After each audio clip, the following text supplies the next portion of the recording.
What happens when danger, greed, and accuracy come together in one of the most crime-ridden countries in the world? Some of the most daring heists in South Africa have been so crazy that they seem like they belong in a movie.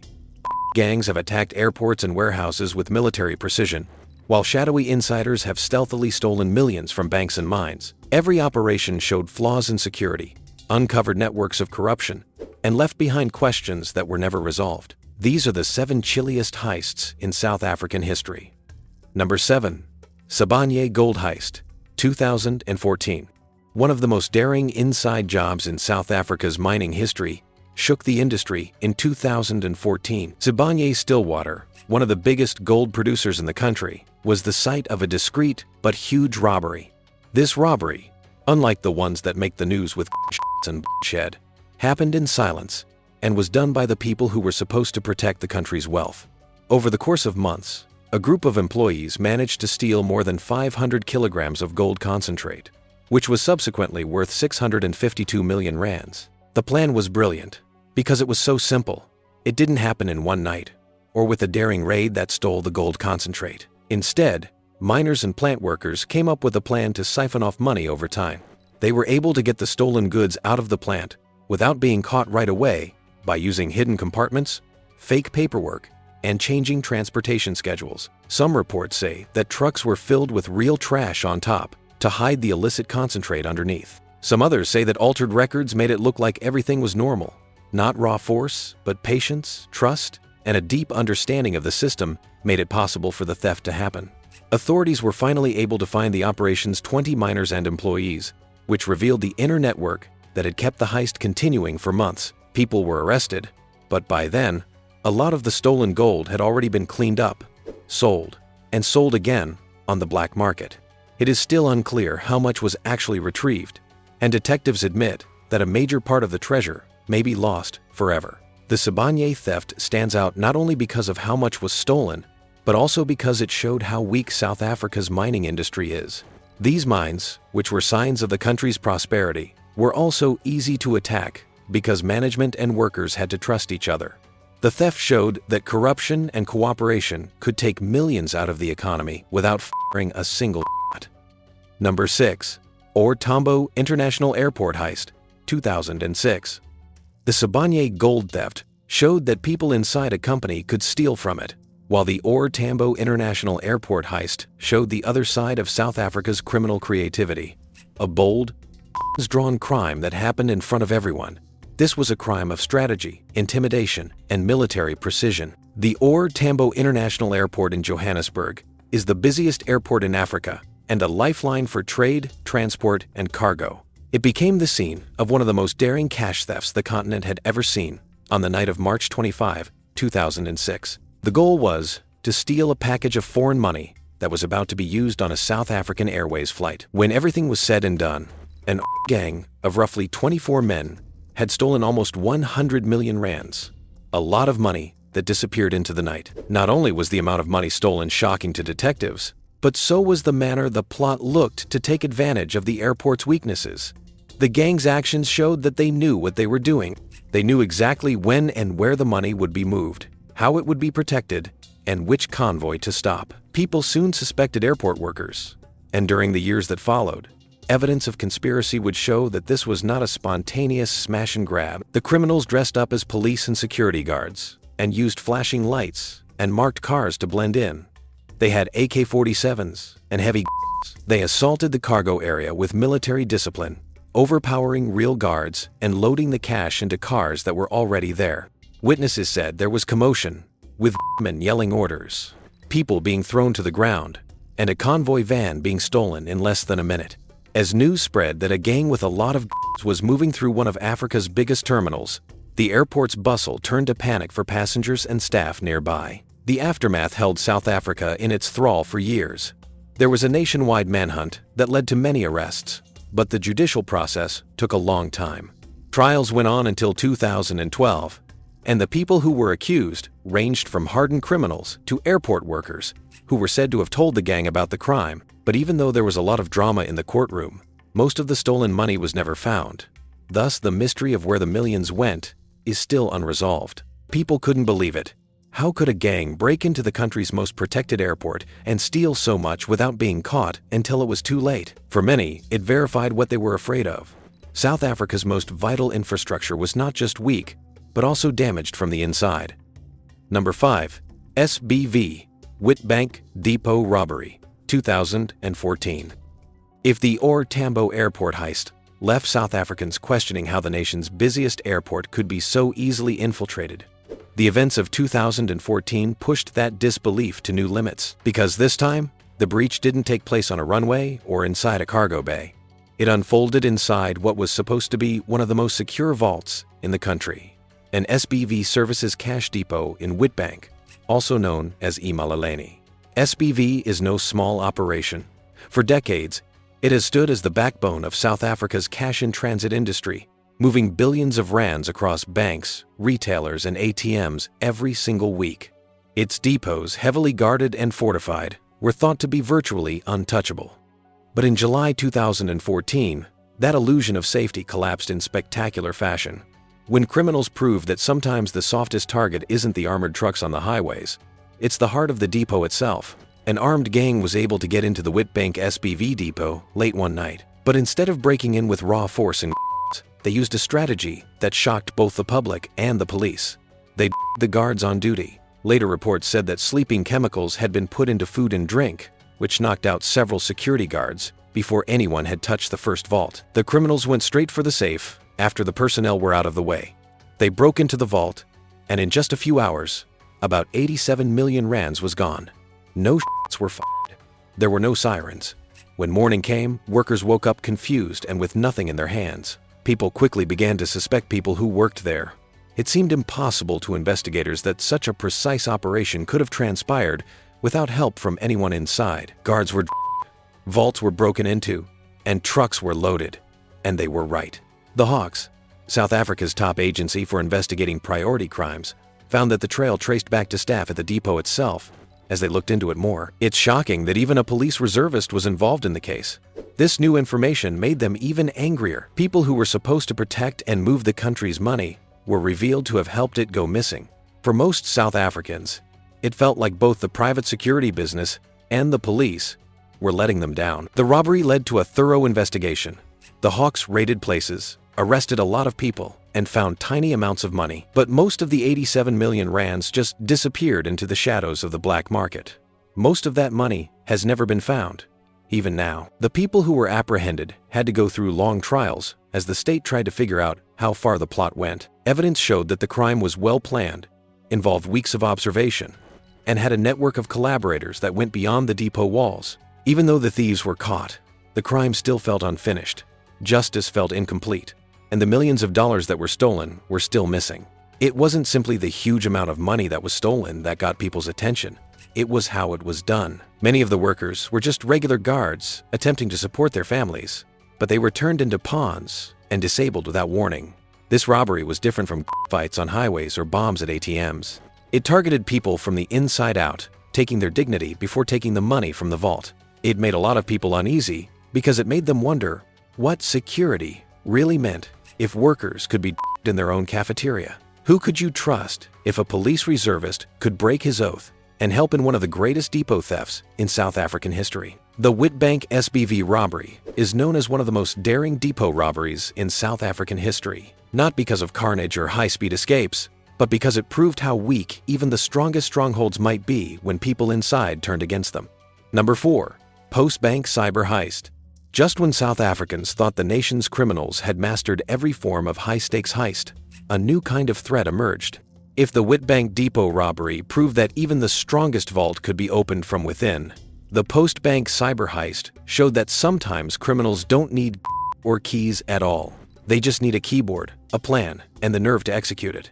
It was the end of December 2011, a time when most people were preparing for fireworks, family gatherings, and the countdown to the new year.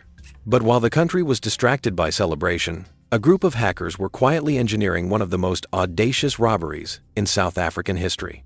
Unlike the thunderous entry of armed gangs, this heist unfolded in complete silence. No alarms, no outs, no car chases. Just a click here, a code there, and millions vanished before anyone even noticed. Postbank, A state-owned bank tied to the South African Post Office was the perfect target. As a government-linked institution, it carried an aura of trust and stability. People deposited their salaries there, pensioners relied on it, and countless transactions flowed through its system daily. But behind the reassuring counters and logos, its digital infrastructure had cracks that the hackers had studied, tested, and prepared to exploit. On New Year's Eve, while most of South Africa was counting down to midnight, the criminals were already inside Postbank's system. Using carefully planted malware and exploiting insider knowledge, they launched a coordinated attack. By the early hours of January 2012, more than 90 million rands had been siphoned into hundreds of so-called mule accounts across the country. It was as if a giant vacuum had silently sucked the money out of the bank's reserves and scattered it in plain sight. When the workforce at Postbank got back from their trip, they didn't have champagne hangovers. Instead, they had a financial calamity. The figures didn't make sense. Accounts that should have been safe had been emptied of money, and there was no sign of a break-in. For a lot of people, it felt like ghosts had looted the bank. These were not ghosts, though. The investigations rapidly pointed to the possibility of someone within being involved. How else could the hackers have known what systems to breach, what access points to utilize, and how to get beyond the bank's security measures so quickly? It was much worse that some thought that reliable employees might have been involved. This wasn't just a crime that happened outside the walls. It could have been a treachery from within. The case was a nightmare for the police, especially the SAP cybercrime unit. In regular robberies, fingerprints, shell casings, or eyewitness testimony could help find the criminals. But in this case, the evidence was spread out over digital footprints, encrypted trails, and server records. Finding the stolen money was just as hard. The hackers had smartly broken it up into several minor transactions, which made it hard to track before the money could be taken out. Eventually, one hacker was found and put on trial. He was given a 15-year prison sentence. But even with this small win, there were still questions. Who else was involved? How much of the money was really found? And maybe the most worrying thing is that it may happen again. The heist left South Africans unsettled. For decades, bank robberies had meant masked men with rifles storming branches, or explosives ripping open cash vans. But this was different. This was invisible and disturbingly efficient. If a government-linked bank could be stripped of 90 million rands without a single alarm being triggered, what did that mean for the safety of ordinary citizen savings? The fallout went beyond money. It damaged public confidence in state institutions already under pressure from corruption scandals and inefficiency. People questioned whether the Postbank, and by extension the state, was capable of protecting not just physical assets, but digital ones as well. Number 3. SBV Westmead Cash Depot Heist. The Postbank cyber heist showed that South Africa could be plundered without a single.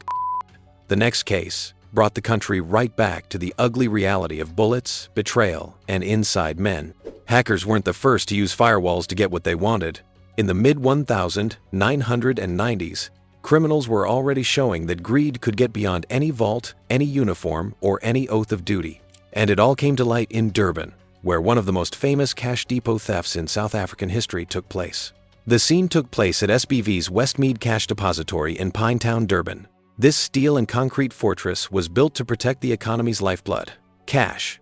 The building should have been impossible to get inside on paper. But in 1996, that false sense of safety fell apart. At the time, 31.4 million rands was so much money that it became the biggest cash heist in South African history. The shockwaves happened right away. It was almost impossible for regular people to picture how someone might break into a depot that was so well protected without help from the inside. And that's exactly what the detectives found out right away. This wasn't a group of people breaking into the gates.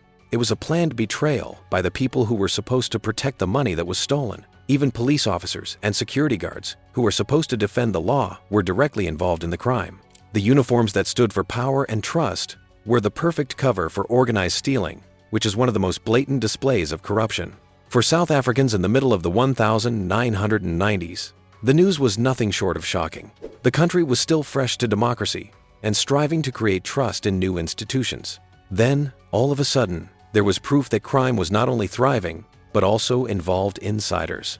The treachery hurt a lot. People were upset not only because millions had been stolen, but also because they were scared that defenders could turn into predators so easily. The legal problems lasted for years.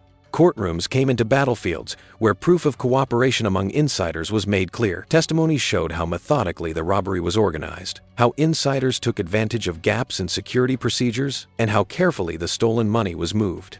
There were eventually convictions, but the long trials simply made people feel like justice in high-stakes financial crime was typically slow, grinding, and unequal. The Westmead theft made a lasting influence on South Africa's security business. Beyond the headlines and courtroom cartoons, SBV had to entirely change its internal practices since it was so embarrassed and lost so much money. When it came to managing millions of dollars in cash, trust was no longer adequate.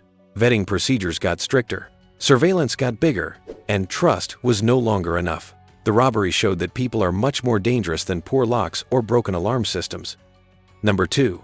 Krugersdorp Tunnel Robbery, 1977. South Africa had already had its fair share of daring robberies by the late 1970s, but nothing could have prepared the country for what would happen over the Easter weekend of 1977. This was distinct from the violent gun battles and betrayals that commonly happened during heists at the period. It was a slow, planned, underground operation that was as big as the legendary European tunnel thefts of the time. It all started off simply enough. A group of crooks rented a small store near the Standard Bank branch in Krugersdorp. They seemed like they were running a normal business on the outside, and they fit in perfectly with the town. But there was a different scenario going on behind closed doors. The crew worked in stealth for months, building a 35-meter tunnel straight to the bank's vault. The amount of labor was amazing. They used improvised tools to dig through soil and rock, shoring up the walls to keep them from falling down, and then they carried the dirt away while they were doing other things. No one knew what was going on, but every day they got closer to the vault. The tunnel was finished by the time the country calmed down for Easter. The gang made their move when the long weekend came. When they came out of the tunnel and into the vault, they could see rows of deposit boxes and piles of cash. In 1977, the total haul was about 400 rands, which is worth a few million now. But what really had people talking was the chutzpah, not the money. They hadn't shot anyone or knocked down any doors. With patience, planning, and silence, they had simply outsmarted the system. When the bank opened again, the personnel saw something that looked like it came from a crime novel. Someone had broken into the vault from below, and the treasures within were gone. The police were confused. How did such a huge hole in the ground go unnoticed? No one in the neighborhood had observed anything strange going on. No one had seen the removal of tons of dirt, and no one had seen the months-long preparation. Number 1. The Stander Gang, 1977–1984. In the late 1970s, South Africa was a place full of crime, corruption, and a lack of trust in the government. But no one could have guessed that one of its own police officers, a man who had pledged to safeguard the law, would become the face of the most daring bank robberies of the time. This is the story of Andre Stander, the police captain in Johannesburg who went from being a lawman to an outlaw. His story still intrigues South Africans today. At first, Stander seemed like a model police officer. Sharp uniforms, fast advancements, and a good reputation for discipline. But underneath that shiny surface, disillusionment was building. He lost faith in the legal system and thought that criminals were treated better than honest cops. He also thought that the actual power was not with the law, but with people who were willing to break it. That fury quickly turned into fuel for something far worse. It's hard to believe, but Stander's first robberies happened during his lunch breaks. He would drive to a bank dressed normally, walk in like a regular client, and then casually say that he was robbing it. He would empty cash registers, grab bags of money, and leave without panicking while armed and in charge. He would go back to the police station hours later and file reports as nothing had happened. For months, no one thought that one of their own was doing the crimes they were looking into. But every streak comes to an end.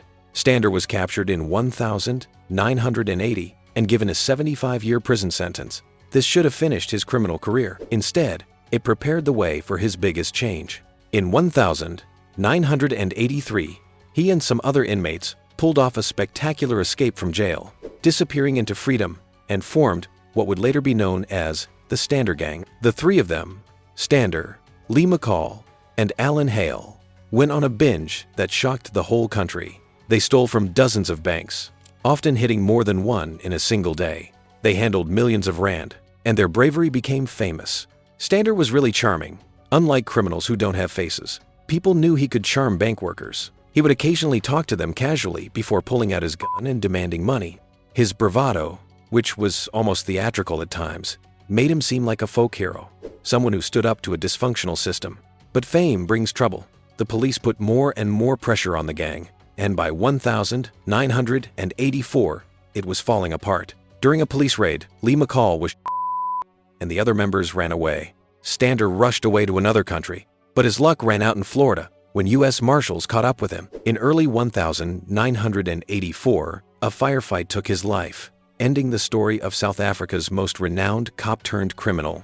Alan Hale, the last living member, avoided capture for years until ultimately being caught, which sealed the gang's demise. These heists reveal daring, betrayal, and power. Yet, with the rising rate of crime in South Africa, it seems the biggest might still come, threatening to reshape history forever. Don't forget to like, share, and subscribe. See you in the next video.